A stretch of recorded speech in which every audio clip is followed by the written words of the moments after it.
gusto saludarlos a todos. La premisa de la charla que vamos a tener el día de hoy, justamente platicábamos previamente a que se abrieran las cámaras a ustedes, es justo el tema dice, esta historia ya no está disponible. Estamos acostumbrados como a revisitar la historia y a leerla del presente hacia el pasado. Y los eventos que hemos estado viviendo recientemente nos permiten entrar en una especie de dilatación como de la percepción que tenemos de tiempo, espacio, y por ende de la manera en que nosotros empezamos a entender cómo nos relacionamos, cómo entendemos la historia, cómo podemos proyectarnos hacia el futuro. Entonces, es en ese mar de especulación en el que hemos entrado todos, en el que la producción se pone en jaque, la manera en que nosotros nos distribuimos nuestros contenidos, la manera en que producimos, la idea de producción en sí como ha entrado como en ese momento en el que nos estamos cuestionando. Previamente platicábamos de justo la primera etapa como de este hiato que tuvimos, fue una etapa en la que estuvimos muy tranquilos todos, especulando, observando, empezando a tener contactos que a lo mejor no teníamos desde hace tiempo. Las redes sociales nos han permitido estar incluso más cercanos a veces que previo a estos eventos. Entonces, de alguna manera, la idea es, en un mundo en el que, por resumirlo, en un mundo en el que ahora no importa la generación a la que perteneces, no importa al lugar geográfico en donde te ubicas, ¿no? No importando lo que haces o desde dónde va tu producción artística por encapsular, o sea, por enmarcarlo como en lo que hacemos nosotros como práctica profesional, que nos hemos visto en este contexto en el que nos hemos visto obligados a experimentar el mundo de alguna manera como los millennials lo han estado experimentando desde hace tiempo, y las nuevas generaciones incluso. Nosotros, ¿cómo por un lado nos reconocemos como artistas en relación a estos cambios que ha habido o a la manera de distribuir conocimiento o compartir como perspectivas sobre la cultura y sobre el mundo? ¿Cómo nos posicionamos desde ahí? Y por otro lado, y que me parece muy importante, es cómo o qué reconocemos en nuestra práctica previa a estos eventos que haya ido de alguna manera, en algunos casos inclusive sin percatarnos, haya de alguna manera ido registrando esta paulatina, silenciosa eh, eh, construcción de plataformas o de medios que han modificado la manera en que nuestros proyectos se relacionan a nuestra propia reflexión sobre lo que hacemos. Es decir, ¿cómo es que obras previas que no necesariamente están relacionadas a lo que está sucediendo en el presente, ya de alguna manera empezaban a asomarse como estos temas o estas metodologías de trabajo que ahora están muy presentes en la discusión en el campo artístico y, bueno, y obviamente como en otros territorios? Pero lo que nos compete es discutirlo a partir de eso. Y de aquí guardo silencio y le cedo la palabra a Melanie para que nos comparta sus reflexiones en cuanto a esto. Y gracias de nuevo por estar con nosotros. Pues hola a todos. Gracias, Leo, por la invitación. Pues sí, pues es un gusto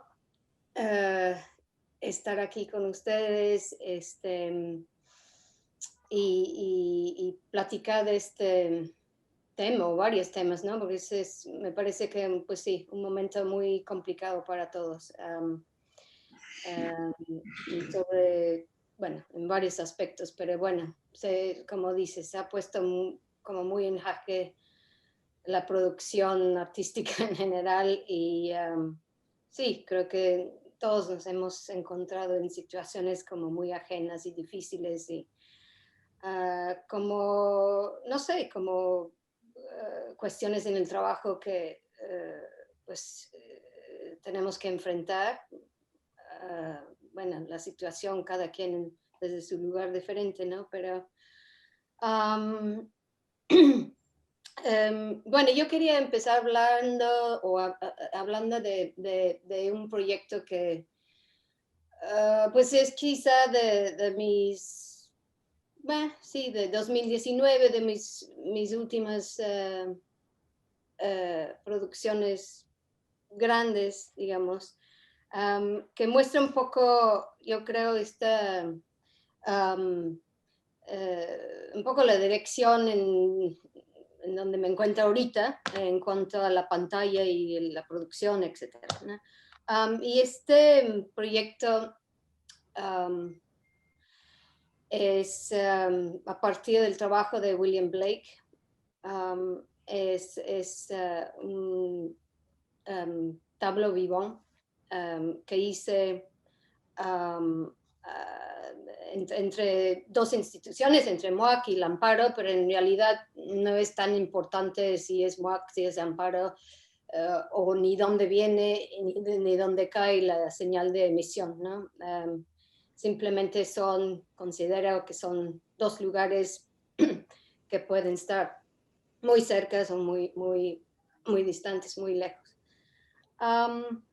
Y en realidad este proyecto creo que abarca una de mis preocupaciones o preguntas más grandes en mi trayectoria, en mi trabajo en general, y eso es la idea del marco. El marco en el sentido del lienzo, el marco en el sentido geopolítico y en el marco en el sentido de imagen en movimiento, ¿no? Y no sé si traes las imágenes ahí, Leo, un Pues, poco, y sí, quizá las voy a... las podrías compartir. Básicamente,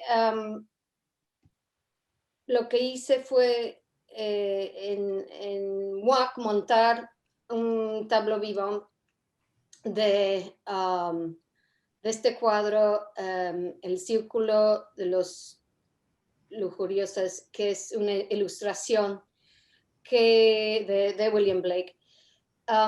Y en esta ilustración hay una espiral de personas que se van es una serie de ilustraciones que hizo Blake para la Divina Comedia de Dante. Y bueno, en el cuadro, pues sí, hay este espiral de personas que van yendo hacia el infierno. Tenemos Virgilio, Dante y un par de amantes que están siendo como arrastrados al infierno, ¿no? Y bueno, como ven aquí hice como set o una interpretación de la ilustración en 3D como sacando el fondo de atrás o bueno, en negativo,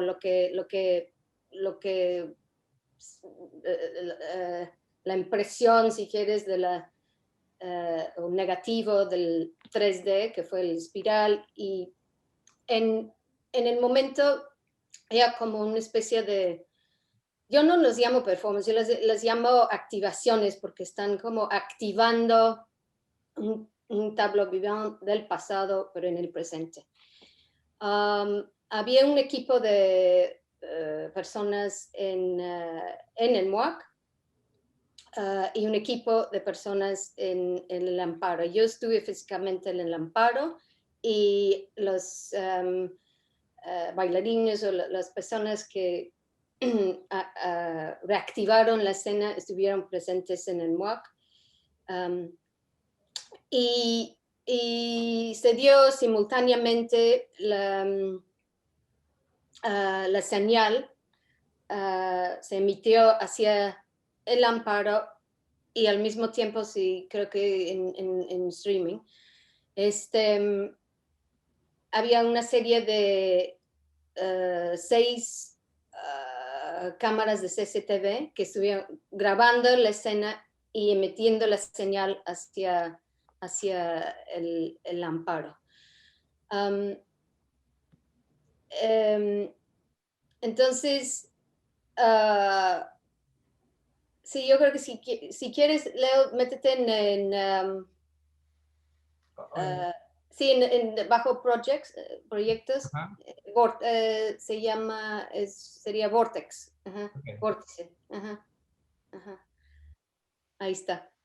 Em, entonces,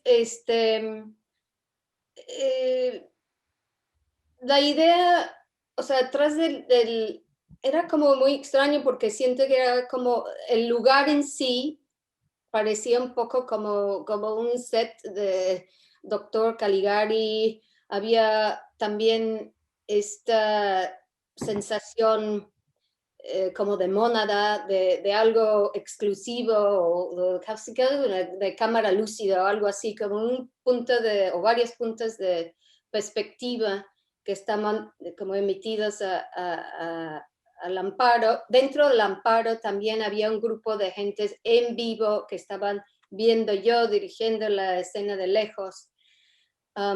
Yo realmente la única cosa en que yo me enfocaba, había una coreógrafa con quien trabajé en el MUAC y yo estaba como comunicando con ella y ella daba instrucciones a los bailarines.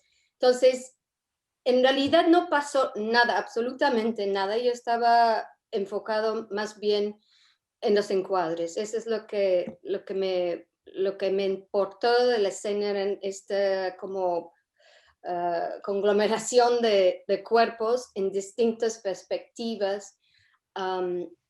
El cuadro se llenaba, se vacía, se llenaba, se vacía.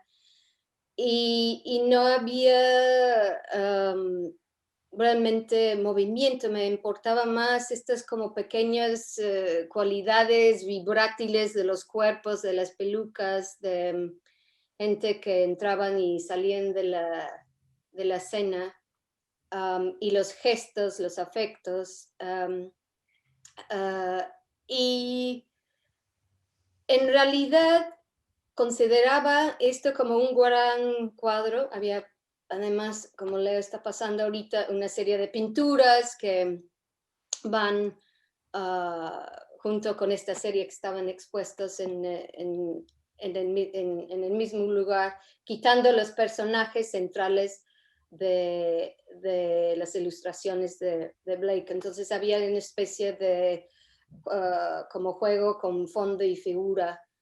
Siempre, bueno, en los últimos años he hecho una serie yo los llamo diagramas, no sé si realmente son pinturas o no son pinturas, pero son como cartografías o grupos de imágenes que voy juntando en series, en distintas series, pero siento que a la vez estas distintas series que se pueden intercambiar. Pero bueno, creo que uno de los factores importantes en estas pinturas es que también siempre traen un marco o siempre están como planteados, como decía, como constelaciones, si quieres, dentro de un marco. Siempre hay como que están pintados y siempre en la orilla hay como una especie de fondo, una orilla que está como más vacío, como donde solo se ve la primera capa, digamos, de la pintura. Entonces,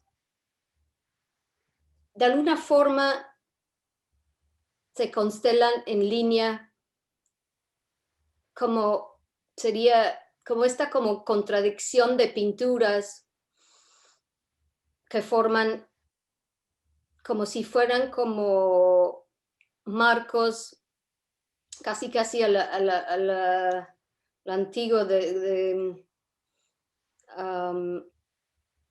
más de como de negativos, más de o negativos de 35, negativos o frames o marcos en del tiempo, que para mí como que creo que ahí se exponen un poco de este como conflicto que tengo siempre entre la pintura o lo pictórico y la imagen en movimiento.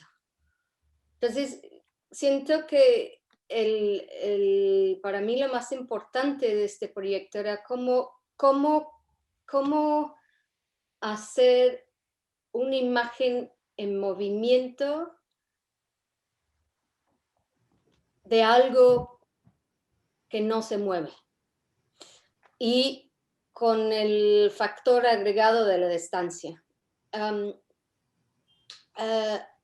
Algo también importante que se me olvidó decir es que los espectadores en el amparo podrían ver la escena a través de una mirilla. Había una muy, muy pequeña mirilla, un círculo, donde veían la acción completa. Y ese es como el único lugar, única perspectiva donde podrían ver la acción completa. Si no, había como una cosa también como medio voyeurístico del asunto. Y por eso como que creo que hago como hincapié a la cámara oscura, ¿no? Esta cosa de relacionarse a la distancia con una afuera y una adentro. Y bueno, pues de alguna forma esto creo que accidentalmente, o quizá no tan accidentalmente, no sé, cayó justo antes de este momento de COVID y bueno, el momento Zoom, ¿no? Curiosamente, no es que tampoco realmente me interesa hacer el proyecto Zoom, pero creo que me obligó este proyecto a trabajar a distancia y cuestionar un poco que viene como de una pregunta que viene desde obras atrás, es esta idea de trabajar a distancia. Trabajar dentro de la idea de la ecología de la imagen, la necesidad de estar reproduciendo o haciendo viajes y como captando más y más y más imagen. Creo que era como una cosa que ahora que lo veo, que venía como una cierta como frustración que yo tenía desde obras como Forlandia, un video que hice filmando la Amazonia, con esta pregunta que siempre tenía atrás: ¿por qué la necesidad del viaje físico? ¿No? ¿Por qué no este viaje por la fibra óptica? Entonces, quizá, no sé, lo dejo ahí, porque creo que hay mucho más que decir sobre la idea de lo que estoy haciendo actualmente, pero creo que quizá como, no sé, primer acercamiento al tema, creo que lo dejo ahí, ¿no? Sí. Y para ya luego como, ¿no? Seguir la... Sí, es buen punto de partida. Gracias, Mel. Porque justamente conecta platicábamos previamente también, Parallax, ¿no? En aquella ocasión, Skype. Hay como conexiones ahí, como mediamos a partir de las pantallas que estaba presente, ¿sabes? Como desde la pintura, ¿no? Una reflexión desde la pintura y como la imagen dinámica, o la secuencia de imágenes. Pero bueno, ahorita podemos continuar con eso. Si quieres, pasamos a... Gracias, Mel. Pasamos la palabra a Carlos. ¿Carlos?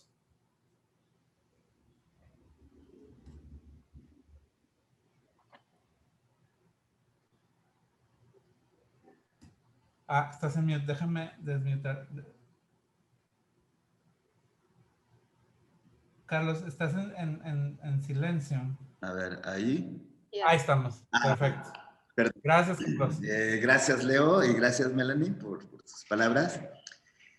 Pues me hace pensar un poco en el momento, en 1996, cuando comencé a estudiar mi maestría en la Rijksacademie en Holanda.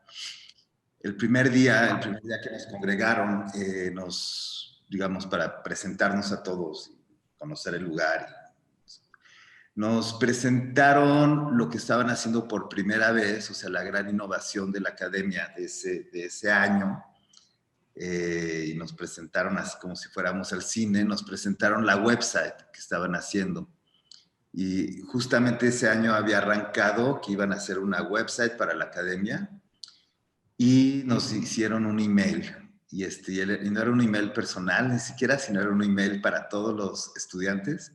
Entonces era un poco como en el correo antiguo, donde compartíamos este email que se llama participantes@rijksacademie.nl y nos escribía alguien, si nos podía escribir, y eso le llegaba, digamos, al encargado del departamento de computadoras y nos lo llevaba a nuestro buzón personalmente. Creo que me llegaron en todo el año 2. Una cosa así como, ¿y cómo funciona esto, no? Pero fue muy interesante porque fue la manera en que abrió el año. Otra gran novedad es que había un par de computadoras para usar para toda la academia. Tiene una PC así como yo creo que tenía 5 megas así de poder. Y podíamos editar video y por otro lado ver la website de la academia. No existía Google todavía, entonces había creo que Altavista. Y era un momento bien interesante porque se sentía la web, se sentían los linderos de la web, los límites. O sea, había temas, por ejemplo, que no podías encontrar, ¿no?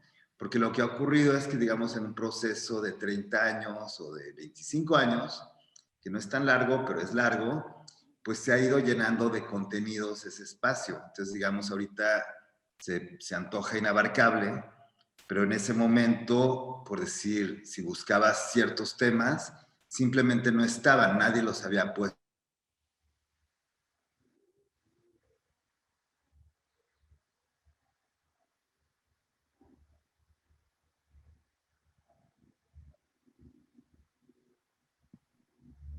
¿Hola? ¿Puedo seguir? Creo que no te escucho, Leo, pero bueno. Ya, había muteado. Adelante, Carlos, se cortó un segundo. Entonces, ahí para mí fue bastante impresionante porque fue, digamos, por un lado la pregunta cómo habitar ese espacio, o sea, ese espacio que en el momento se definió como espacio virtual, cómo tú puedes estar allá adentro. Y por otro lado, cómo eso va a afectar tu vida, ¿no? O sea, cómo esa relación. Tuve la fortuna de tener un maestro que se llama Manfred Stumpf, que no es muy conocido, pero es un artista alemán. Estaba viajadísimo en ese tema, entonces estaba realmente muy metido. Y tuvimos un par de conversaciones al respecto, muy al principio, que a mí me ayudó a ubicarme, ¿no? Uno es como la idea de avatar, o sea, la idea de crear una personalidad que tú puedes reflejar o desplazar tu personalidad en línea, o sea, tú puedes entrar, tener tu representación en línea a través de este personaje que se llama avatar, que podemos pensar que, bueno, se puede manifestar o fantásticamente o realistamente, ¿no? O sea, puede ser simplemente la imagen que están viendo de mí es mi avatar o mi representación en Facebook, mi nombre en Facebook o en las redes sociales. O sea, es algo que sí se ha ido desarrollando muchísimo con el tiempo. Y la idea, digamos, de cómo se va construyendo una personalidad desde una forma estereotipada y simplista, que con el tiempo se va, digamos, sofisticando hasta volverse casi humana o volverse prácticamente lo que, digamos, lo que es ahora, que es como casi muy parecida a lo que somos fuera de línea, ¿no? Entonces, al principio, digamos, los avatares eran más parecidos a los superhéroes, en el sentido eran personas más estereotípicas, más parecidas a arquetipos, y ahora se han ido pareciendo cada vez más a lo que somos o a lo que se supone que somos, ¿no? Entonces también hay un desarrollo de eso. Y también entender que, digamos, que no es que esto apareció de un día al otro y de pronto nos planteamos la pregunta. A mí me pasó un poco por mi edad, pero, digamos, hay también, digamos, investigaciones anteriores que ya van apuntando a esa construcción de ese espacio.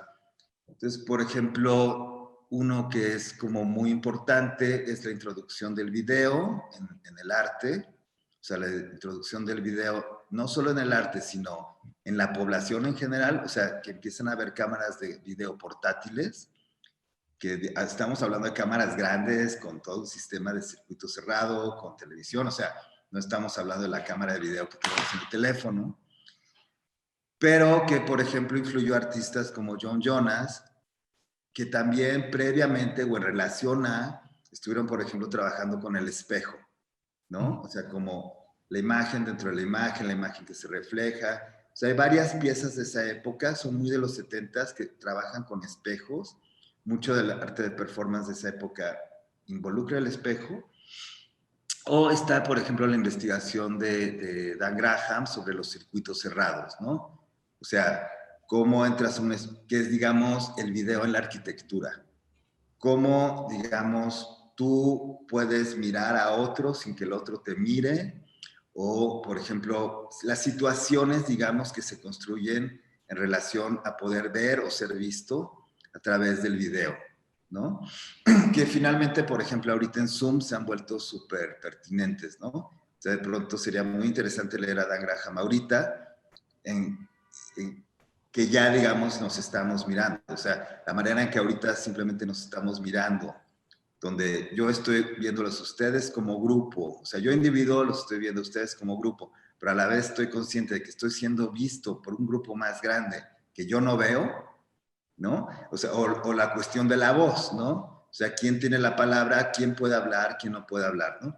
Son como momentos importantes. Y hay otro artista que me parece muy interesante en esto, que es Matt Mullican, que un poco plantea la idea de cómo el artista puede habitar el espacio de la pintura. O sea, hay una película que es malona, de hecho, de Kurosawa, muy del final, que se llama Dreams, que le produjo, me parece que Spielberg, que son varias historias. Y hay una que es la historia de un turista japonés que se enamora de un Van Gogh en el Van Gogh Museum y se mete al Van Gogh y recorre, digamos, los campos de girasoles del Van Gogh.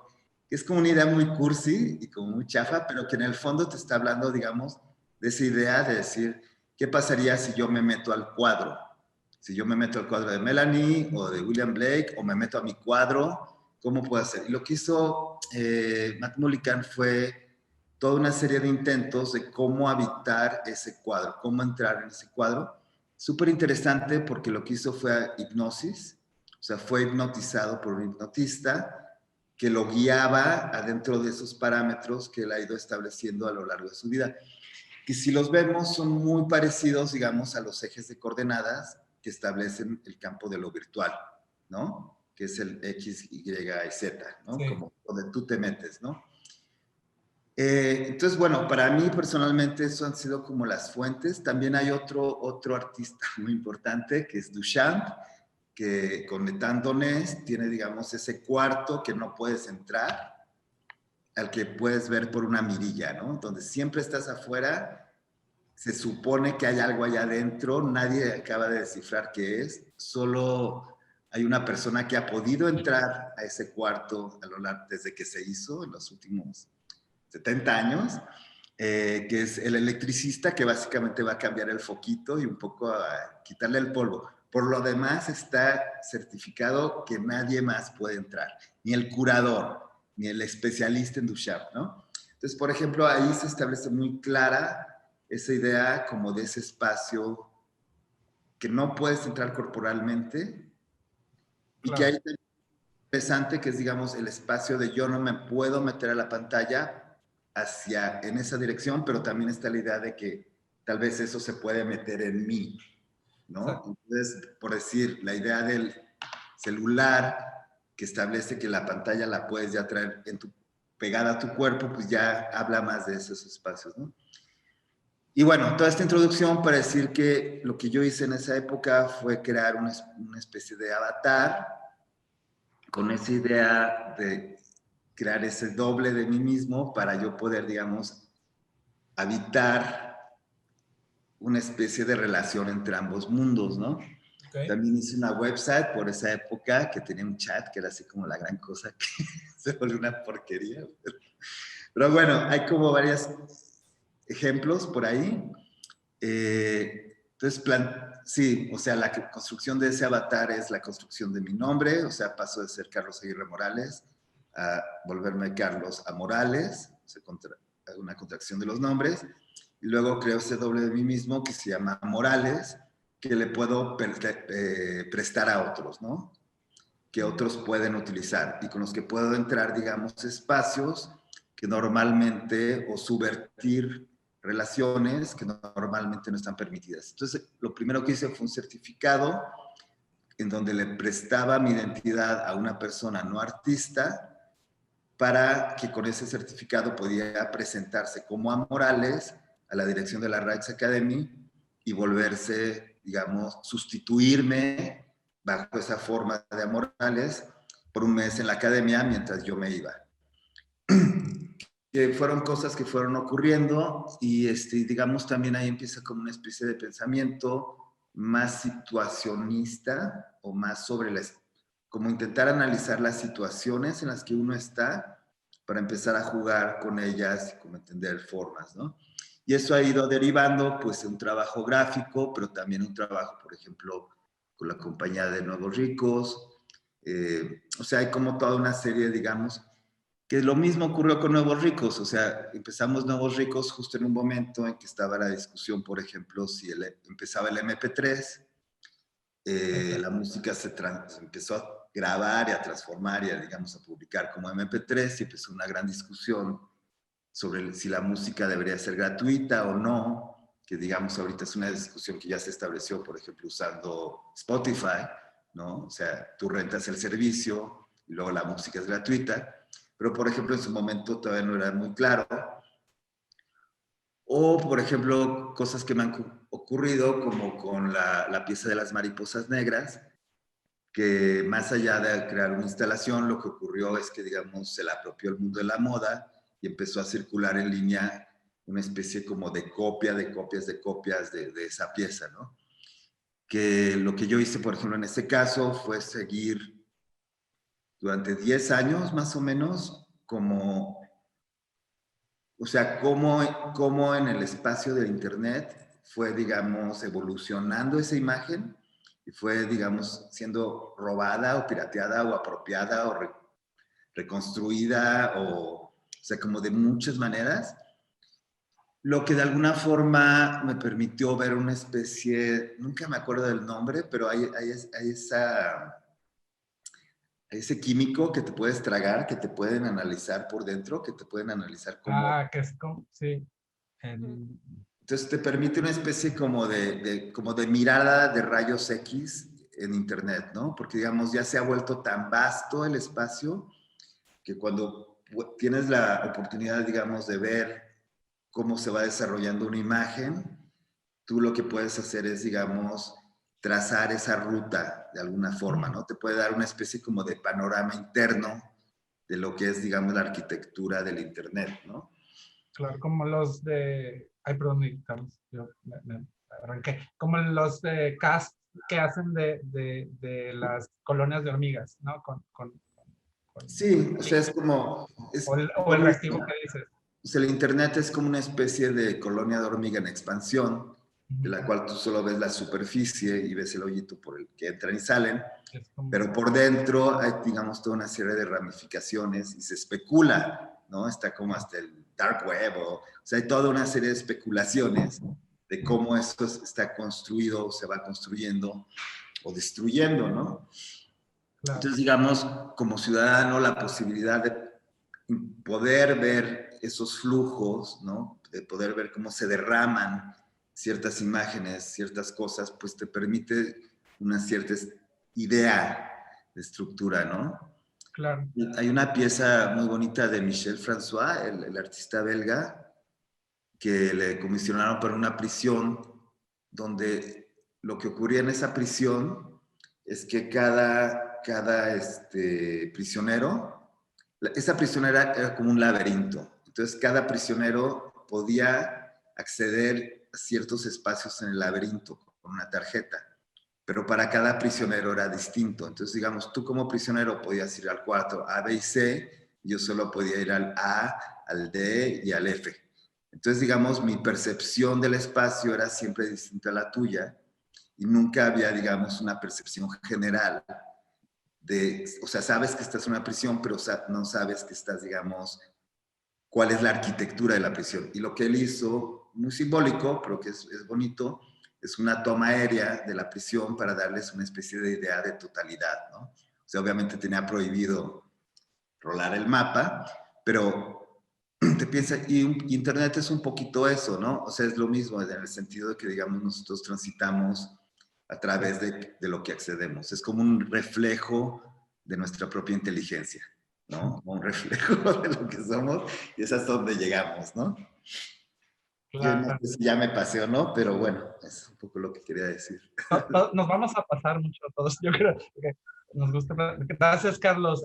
Hay como varios puntos que justo ahorita yo creo que platicamos todos, pero uno, me acordé de las piezas de Matt Mullican previas a lo que comentas, en las que justo tomaba objetos de cómics y los sacaban, ¿sabes? Como recortaba solamente ese objeto y compilaba como grupos como de estos objetos y los iba, pues de alguna manera los sacaba como de ese imaginar y los traía, los aislaba y se volvían como objetos en el mundo real, ¿no? Y él justo terminó trabajando con realidad virtual también, al final recuerdo una charla que dijo. Y luego hay otra cosa que mencionaste. Hizo unos experimentos que creaba como un personaje que era como a partir de eso se construía como la realidad, ¿no? En una charla hace unos años en el Tamayo. Sí, se proyectaba en un personaje, ¿no? En un personaje, exacto. Y luego como, o sea, justo el ejemplo del avatar me parece que es súper claro en cuanto a la sensibilidad que has tenido como previa, o sea, como, o sea, igual y no relacionada directamente como a la manera en que nosotros ahora creamos estos personajes que no necesariamente son tridimensionales, sino son de hecho muy bidimensionales, o sea, como completamente bidimensionales e inclusive fragmentados para poder lidiar con la red. Pero bueno, ahondamos, ¿sabes? Como de alguna manera la manera en que nos vamos o sea, gestionamos nuestro yo público hoy día en la red, empieza... o sea, lo interesante es que nos hemos fusionado con el avatar. O sea, lo interesante ahorita es que nos fusionamos. No hay una distancia. O sea, ya no... Ajá. Digamos que ya no hay una barrera entre tu yo en línea y tu yo no en línea. Entonces, digamos que se fusionaron los dos. O sea, antes un avatar te posibilitaba, digamos, una idea de libertad cuando te convertías en un personaje ficticio. O sea, si yo me volvía un dragón y esa era mi imagen pública, pues me mantenía siendo un dragón. A eso me refería con digamos, esa especie como de esquematización más básica, ¿no?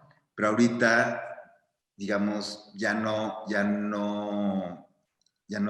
nos distinguimos entre el yo interno y el yo externo.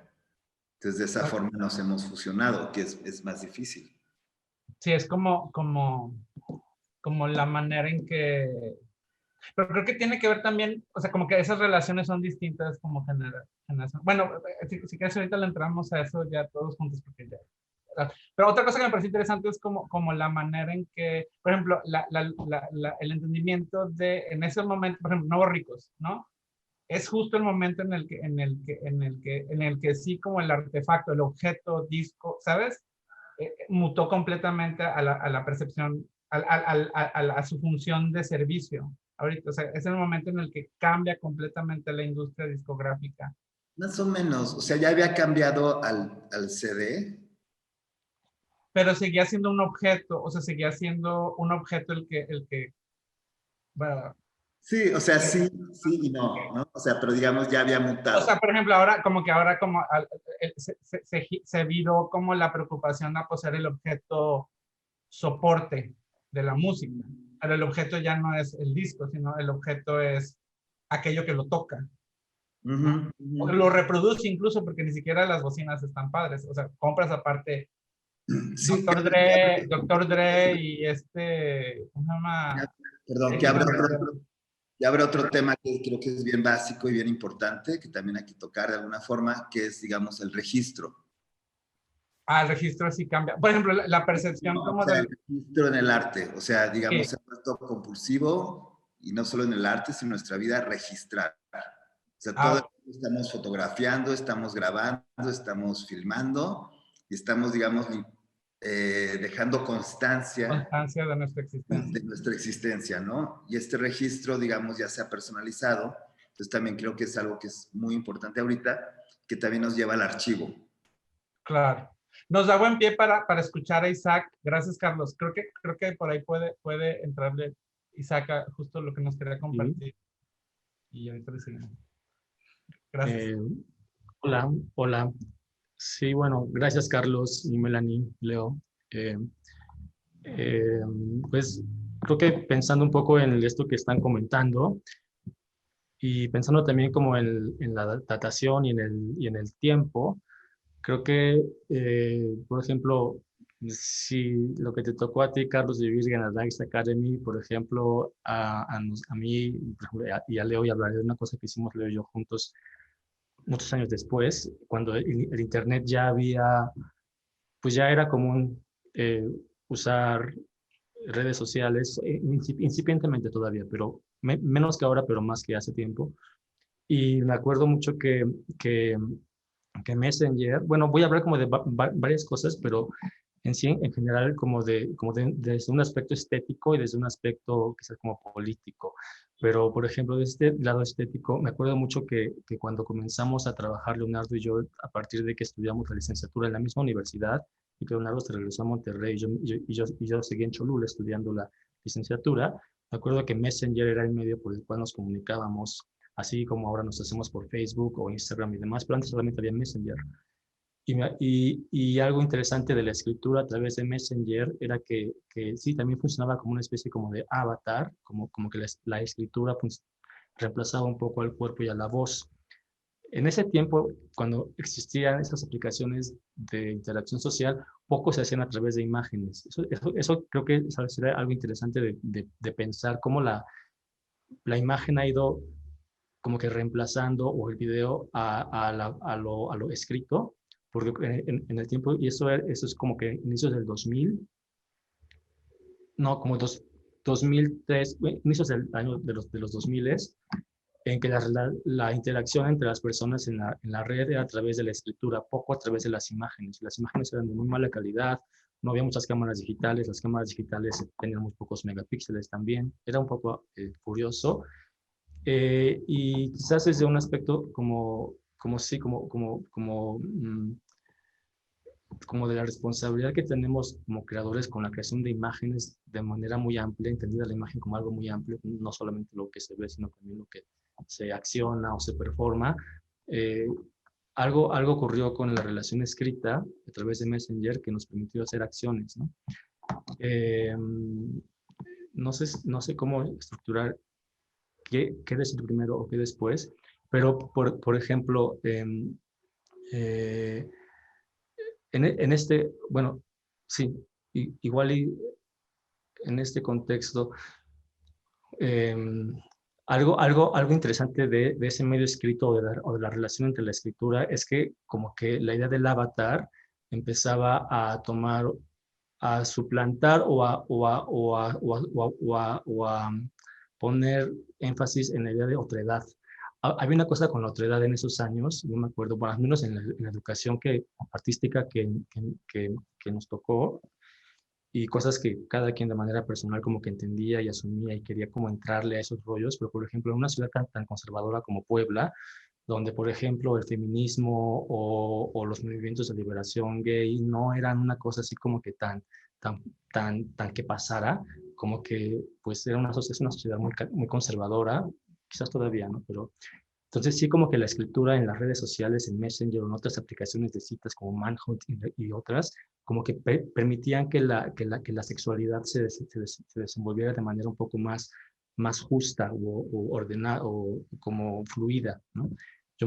Me acuerdo mucho que fue a través de las redes sociales y de la escritura en aplicaciones desde la computadora, desde una PC, donde después de pasar algunos años en la preparatoria, conviviendo con mis compañeros, me di cuenta quiénes eran maricas, por ejemplo, en las redes, en la escritura.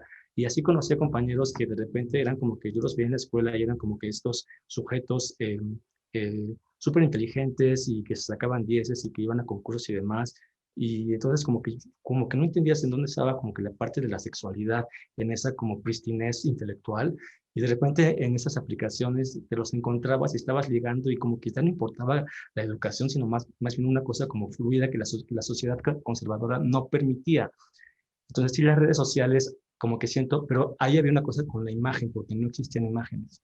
En la actualidad la imagen tiene un lado tóxico, creo, que genera otros problemas que quizás cuando platiquemos abiertamente podríamos debatir, pero bueno, en esta como que dimensión política quería como plantear el contexto un poco de cómo funcionaba la escritura en las redes sociales en esos años. Bueno, la cosa fue, entonces, regresando como a la parte estética o de la producción artística, que es como lo que también me interesa compartir, cuando comenzamos ese trabajo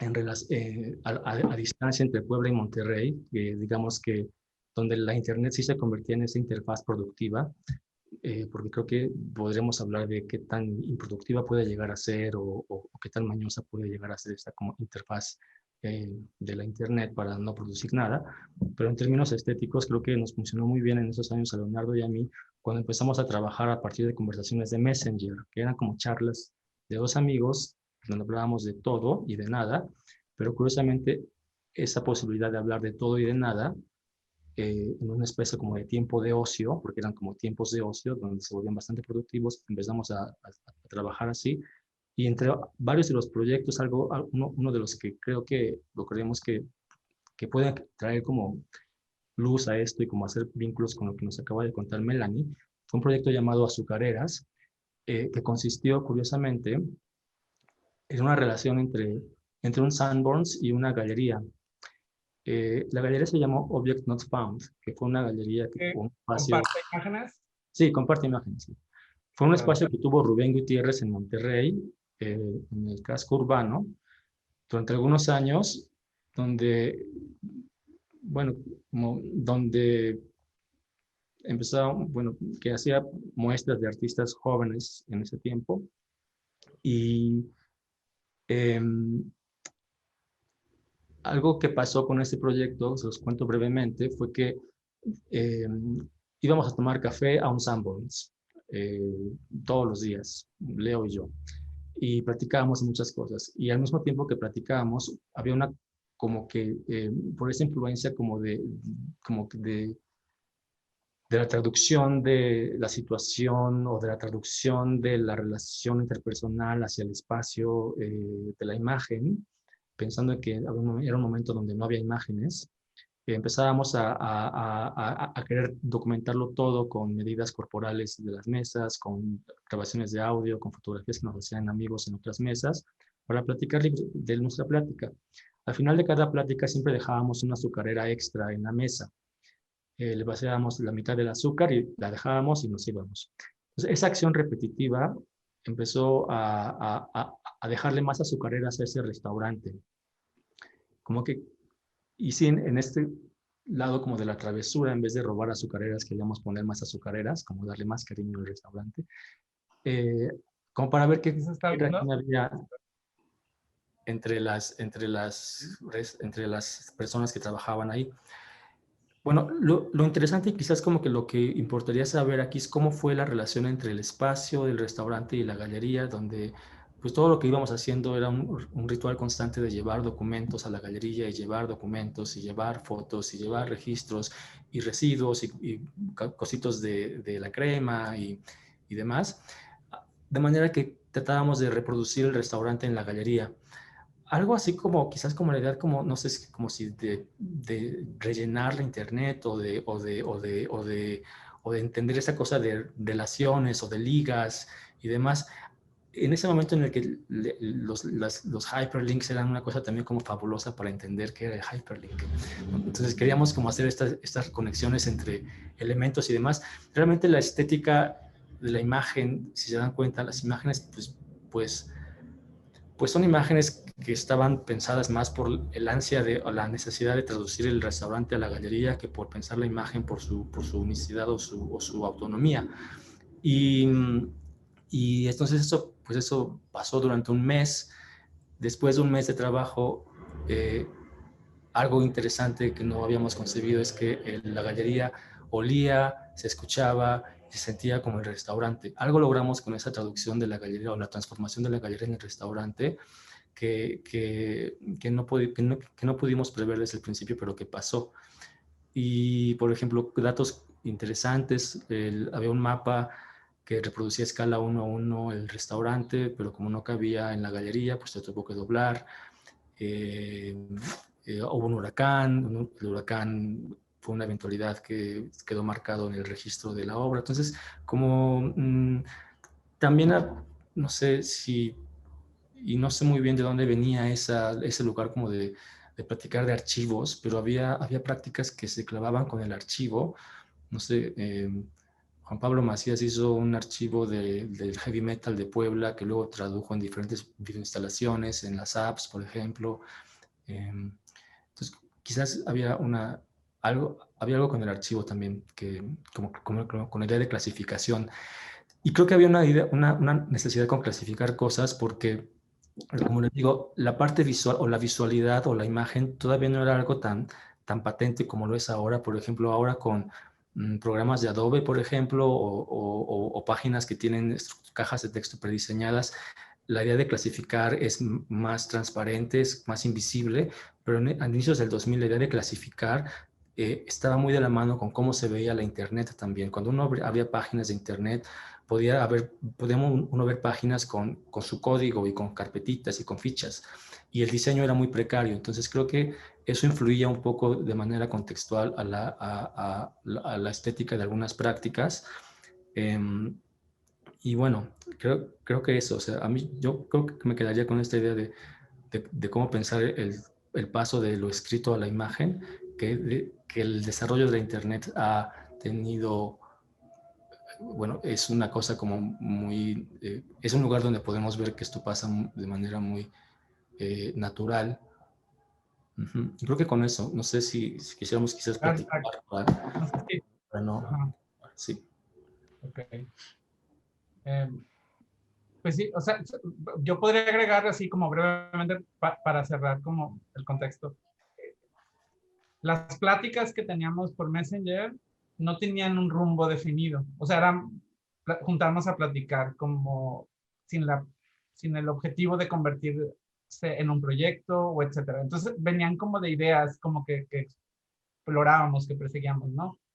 Entonces, este proyecto justamente tenía que ver con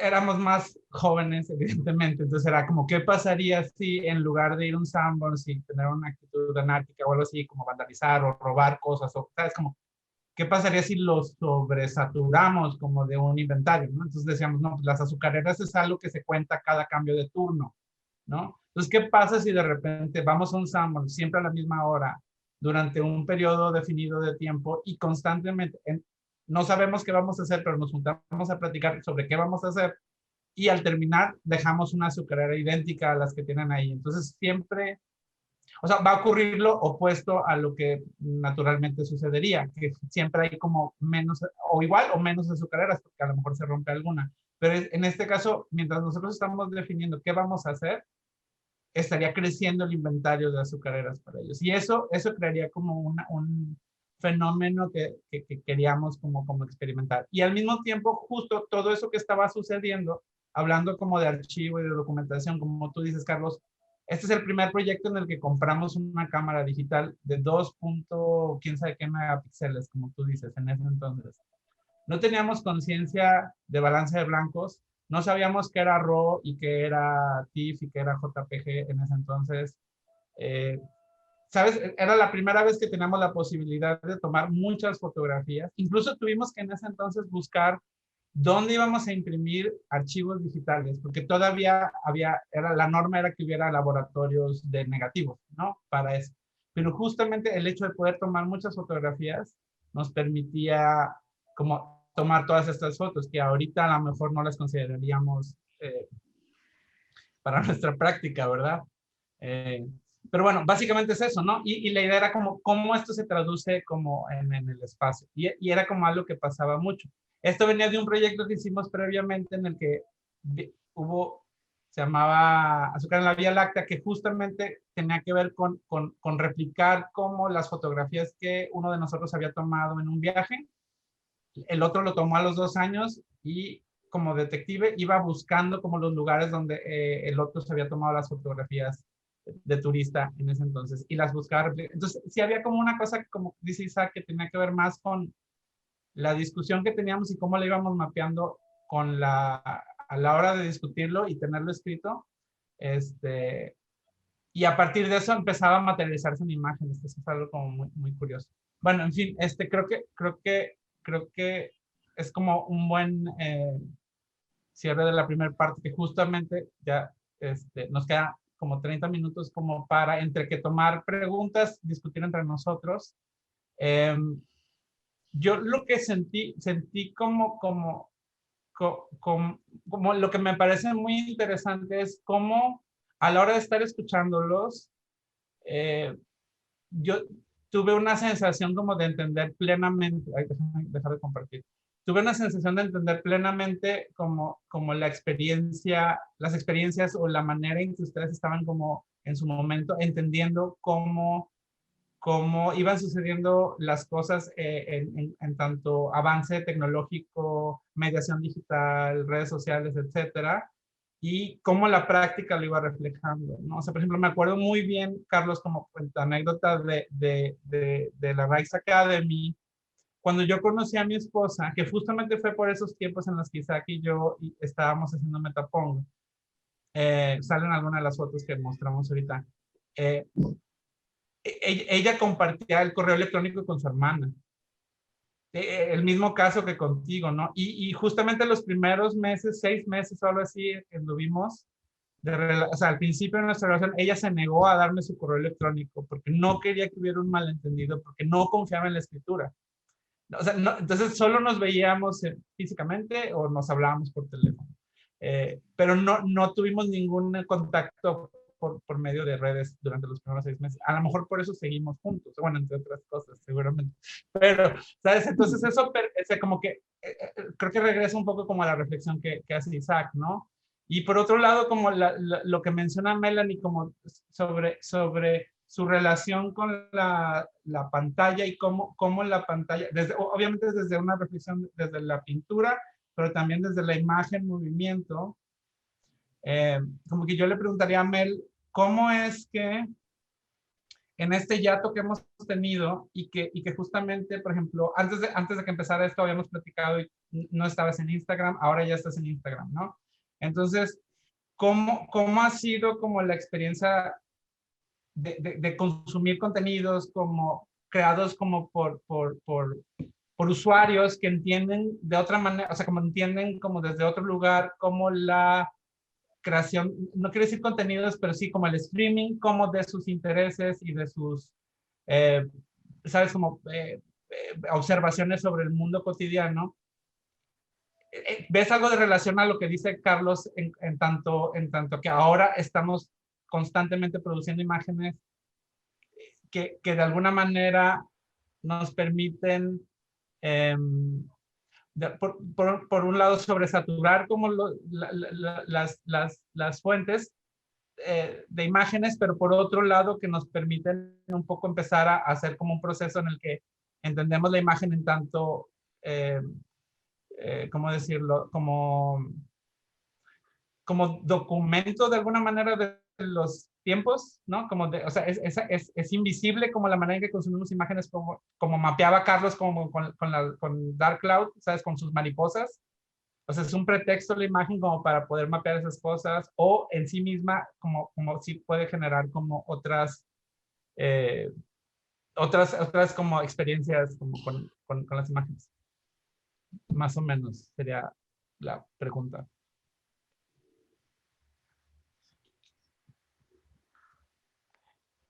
Pues sí, Leo, no sé si que voy a decepcionarte o todo el mundo, no sé, o sea, siento que tengo presencia mínima en, en, Sí, en, en redes, no es, la verdad que no es algo que considero mucho en mi producción, o esta como imagen presencial que tuviera en redes, o todavía yo siento que estoy como muy de escuela vieja en ese sentido, dinosaurio, o sea, o sea, sí creo que he tenido como una, bueno, obviamente un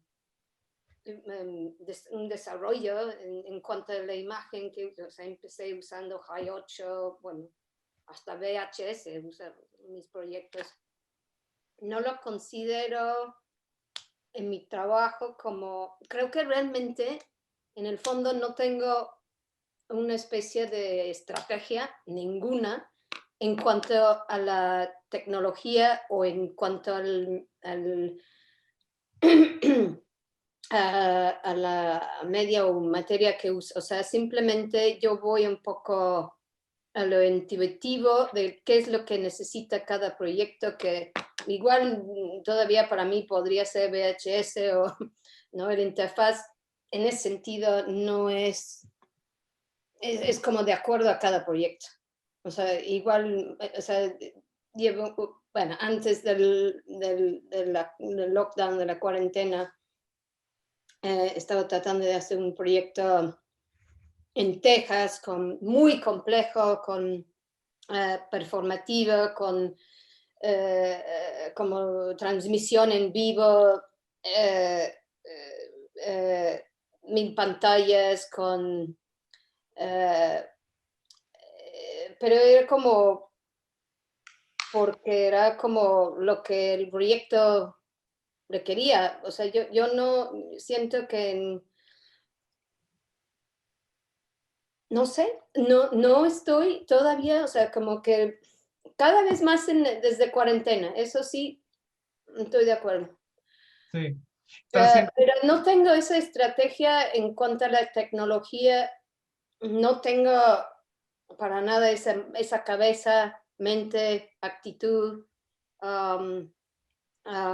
Simplemente voy,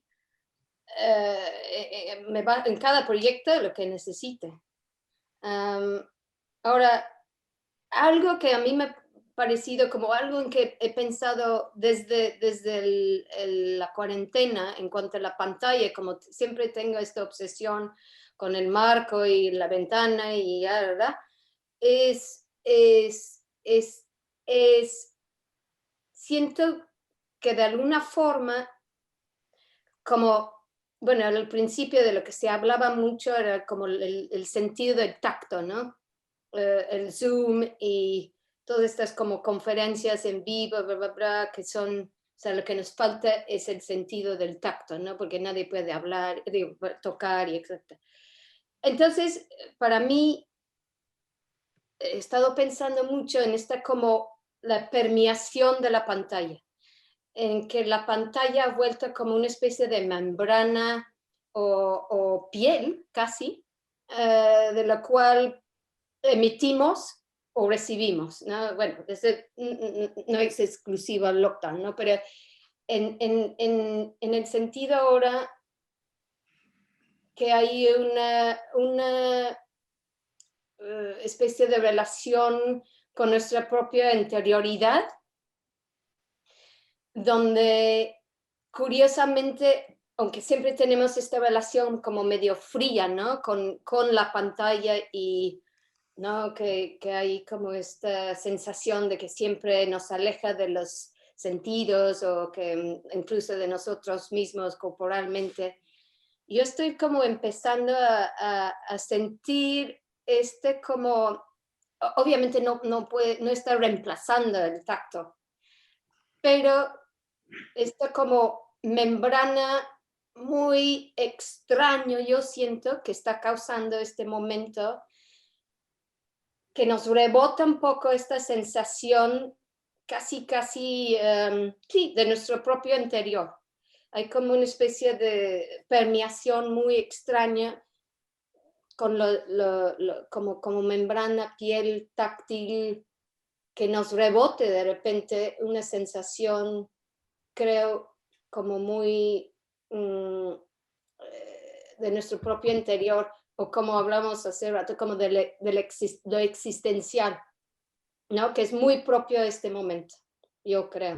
Entonces, en ese sentido, ya, o sea, sí me está, desde hace como 6 meses, 3 meses, sí siento que en cuanto a mi propia producción, pues obviamente estoy mucho más en la casa trabajando con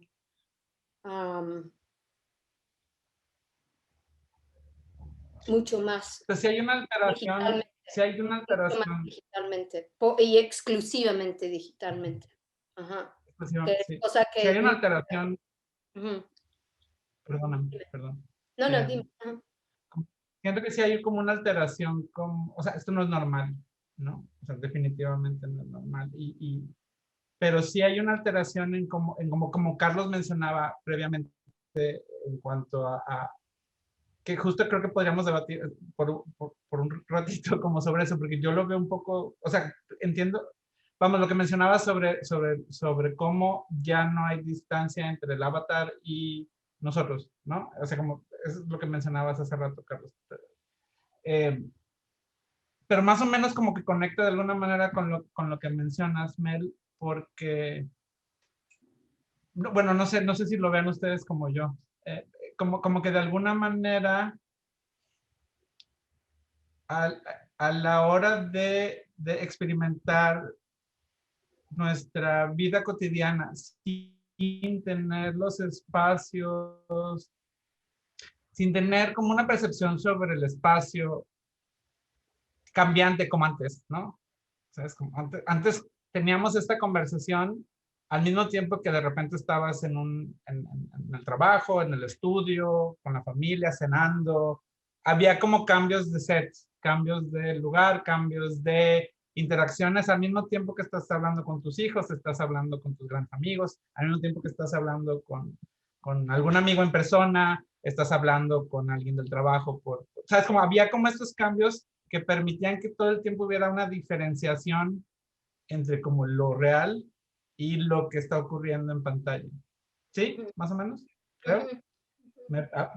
Pienso que va por ahí. Entonces, en el momento en que no existe como esto, esa mediación o esa diferenciación, o esa cosa como del otro que habla Isaac, que a lo mejor tiene que ver con cómo nos formaron en su momento, como esta idea como de lo otro. Ahorita como hay una conciencia bien bonita en redes en la que se habla como de ser todos una sola cosa, ¿no?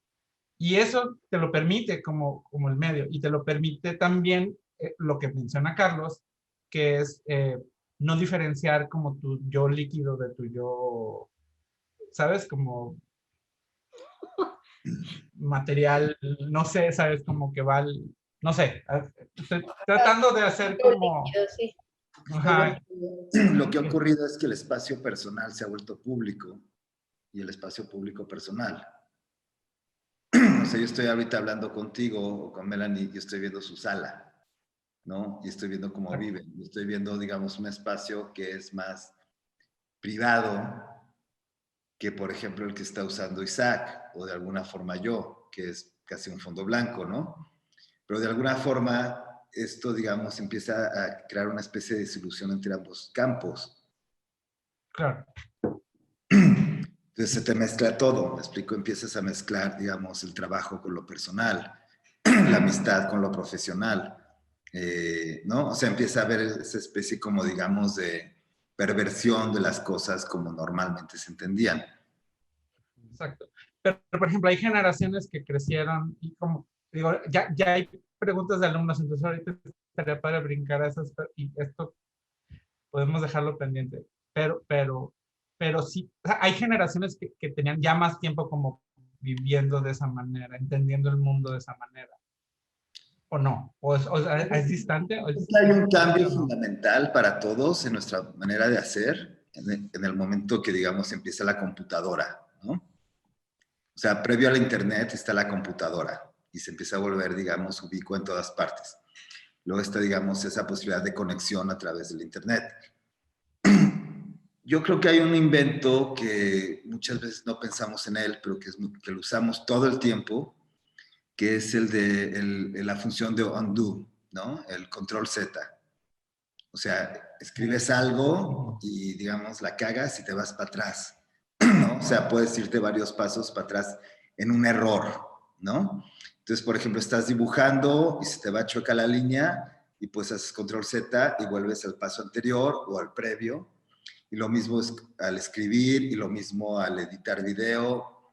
Y digamos que eso que se ha vuelto algo muy normal, que incluso en los chats funciona. O sea, ahorita, por ejemplo, en WhatsApp tú te enojas, mandas un insulto y luego puedes poner eliminar mensaje.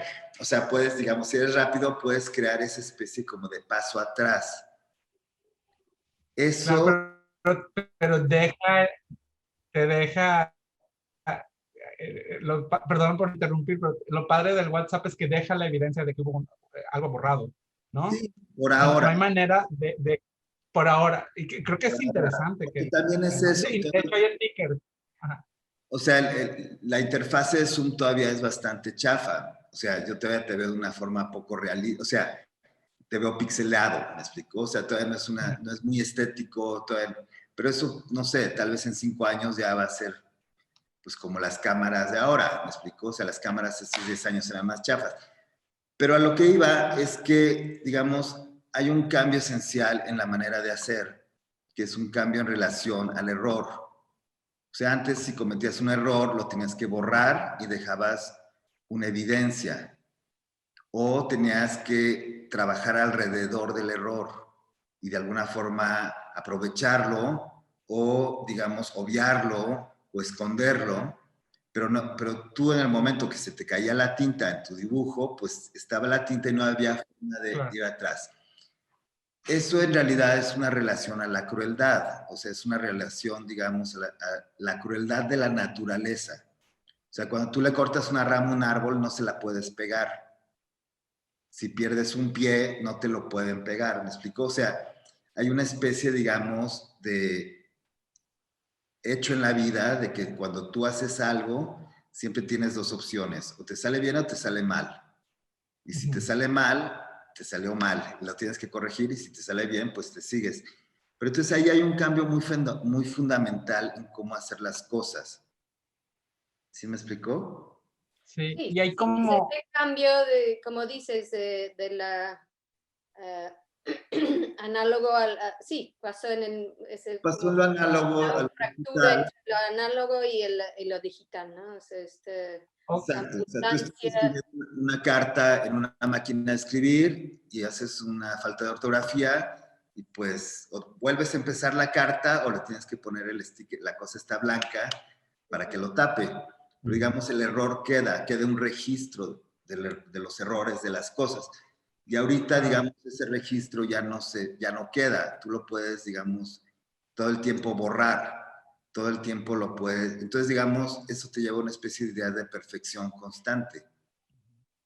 Pero a lo mejor yo creo que, por ejemplo, Carlos, esa cosa de la crueldad en lo digital que quizás no pasa porque lo físico lo tiene, cuando apuntas que la vida privada se vuelve pública, hay algo interesante que pasa cuando, si en la producción quizás de la construcción de las imágenes, entendida como una construcción clásica de construir imágenes con las manos, editando o dibujando o escribiendo, no puedes borrar y ir un paso atrás en los medios digitales.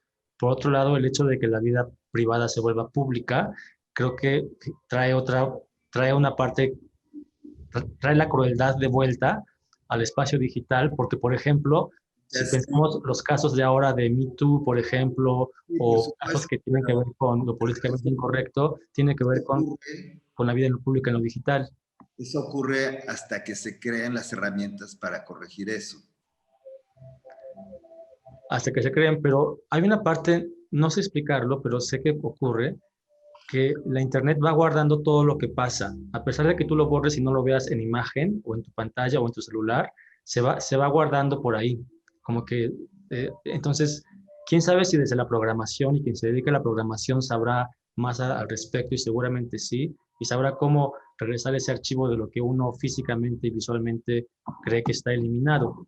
Seguramente eso ha de pasar, y eso, pues no sé qué consecuencias puede tener después, pero sí creo que la crueldad puede regresar en la idea de que si tu subjetividad se va creando en el espacio virtual, donde crees que es privado, pero también es público y es como que indefinido, eh, hay consecuencias no en la práctica artística, pero sí en la construcción del artista.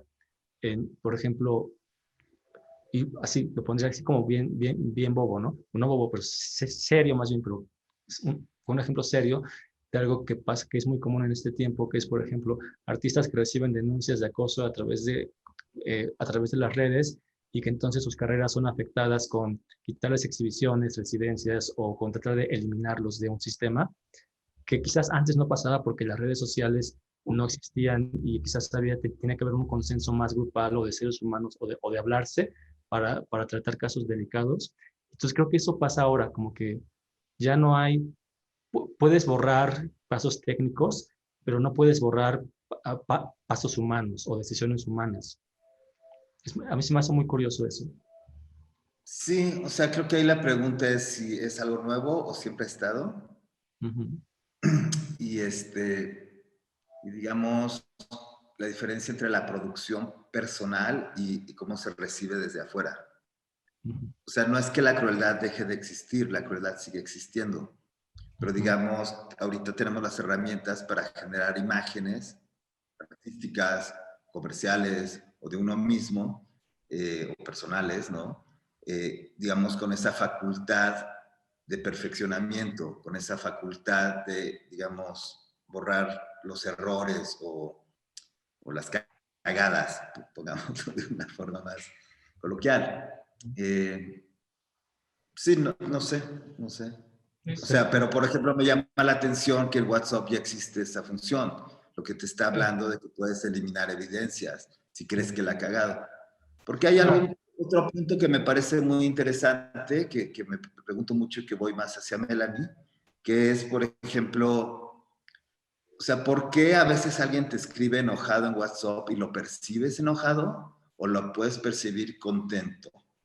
Y no necesariamente tiene que haber los emoticones y el sticker, sino simplemente las palabras, ¿no? Si alguien te dice, regreso en media hora, y lo puedes sentir serio, lo puedes sentir enojado, lo puedes... O sea, ¿cómo es? Porque solo son palabras que se transmite esa emoción, ¿no? De lo mismo, o sea, ¿cómo es que ahorita podemos sentir empatía mientras nos estamos viendo, mientras dialogamos, ¿no? Entonces me pregunto qué ocurre ahí, porque hace pensar casi como en una situación un poquito de telepatía, ¿no? O sea, como de la posibilidad de a través de si tú le inyectas a una palabra una emoción, esa palabra, aunque sea la palabra que todos usamos, hace que transmite esa emoción. Entonces se vuelven como conductores de cosas, ¿no? Entonces me parece interesante ese punto. Sí, sí. Sí, pero tú dices que sientes que es algo que durante la cuarentena, esa sensación que dices ha aumentado, o ha sido como precipitado de alguna forma. Siento que va variando, o sea, lo que yo sentí en la cuarentena es un poquito lo que sentí cuando hablaba de internet hace 25 años, que se pasa como por una especie, o sea, hay un avance técnico y también nos vamos acostumbrando, ¿no? Entonces, la primera vez que usamos Zoom es súper frustrante, lo usas para cosas equivocadas, para hacer una fiesta, o sea, pendejadas, pero para ciertas cosas te vas acostumbrando y de pronto, digamos, ya lo empiezas a usar bien, como ahorita lo estamos usando. Por otro lado, me imagino que se mejora la banda ancha, se mejora la calidad de los servicios que te da el programa. Entonces, algo también, digamos, va avanzando. Pero por otra parte, también siento que ha habido una especie como de pasos. Por ejemplo, los primeros 2 meses todo el mundo era como utópico, ¿no? Y hablaba de que esto iba a ser un gran cambio y íbamos a pasar a otra cosa y que nos tocó entrar a otro tipo de vida. A los 4 meses ya estás harto, ¿no? Ya lo ves así como... A los 5 meses ya te acostumbraste y ya es normal. Y a los 6 meses ya lo integraste y la vida va a seguir como siempre, ¿no? O sea, hay una especie como de paralelo entre un perfeccionamiento tecnológico y una especie como de campana de lo utópico a lo distópico, a la normalidad, que observo que es muy rara, ¿no? Que estamos yendo por procesos. Se estaba leyendo... Creo un poco en la dirección de las preguntas va, bueno, que obviamente un poco en cuanto al cómo esta va a cambiar el mundo de arte, ¿no? O veo que hay una pregunta acerca de cómo Instagram está desplazando ¿sabes? O sí está desplazando el mercado. ¿Eh? ¿Cómo? Perdón, o sea, Sí. y creo que sí, en términos históricos estamos en punto A todavía, o sea, no hemos, o sea, estamos, como decía, de que esto dure más tiempo para que hubiera más cambio, ¿no? Aún. Pero lo que sí... Es como la primera pregunta, ¿no? ¿Qué opinan de que Instagram se ha vuelto un sitio de visibilidad del trabajo de los artistas y que ha desplazado un poco la figura del galerista? O sea, se cree eso, pero la verdad las consecuencias de eso no las sabemos. También, o sea, que haya tanta visibilidad no necesariamente hace más visibles las cosas. O sea, probablemente hay tantos artistas haciéndose visibles a la vez en Instagram que se vuelve una masa amorfa. Invisible, igual justamente tiene un efecto de Un invisibilidad. efecto cacofónico, ¿no? Oigan, tenemos 4 minutos. El trabajo que hace un galerista, pues no te lo hace Instagram.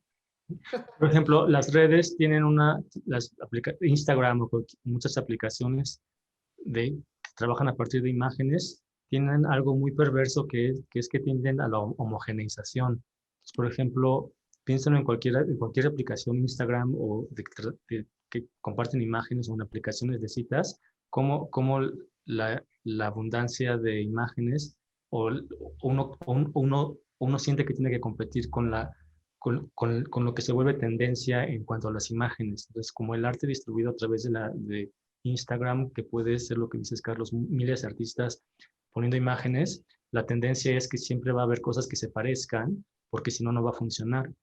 En cambio, quizás un galerista o viéndolo desde la filosofía, la idea de lo singular que plantea Bernard Stiegler, por ejemplo, que donde lo singular va a ser quizás lo que está en la margen, lo marginal, lo que en este momento no se quiere ni se toma en cuenta, porque no es parte de la tendencia.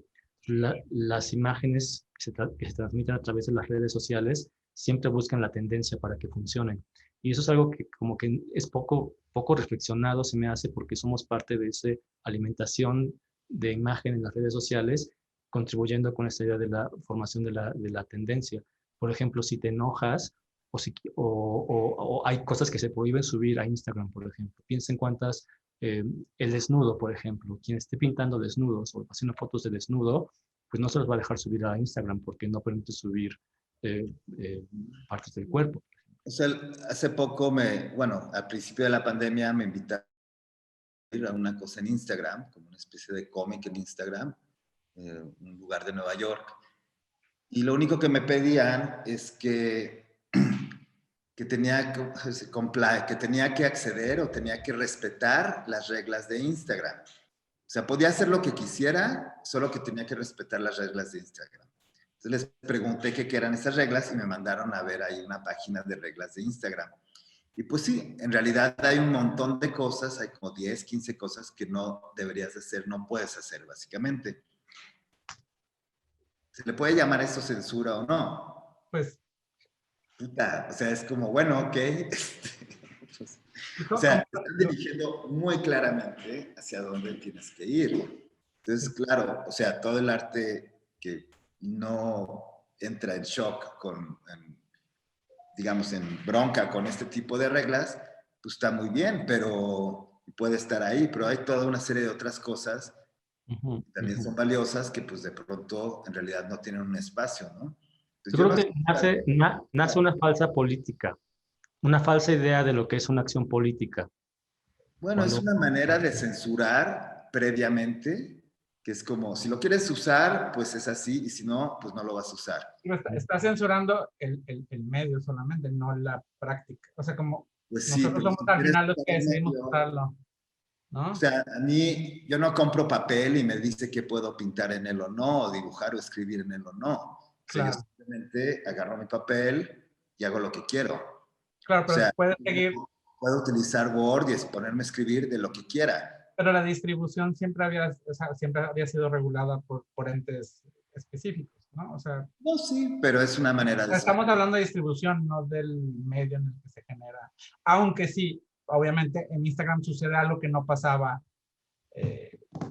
antes, sí, definitivamente. Oigan, tenemos que cortar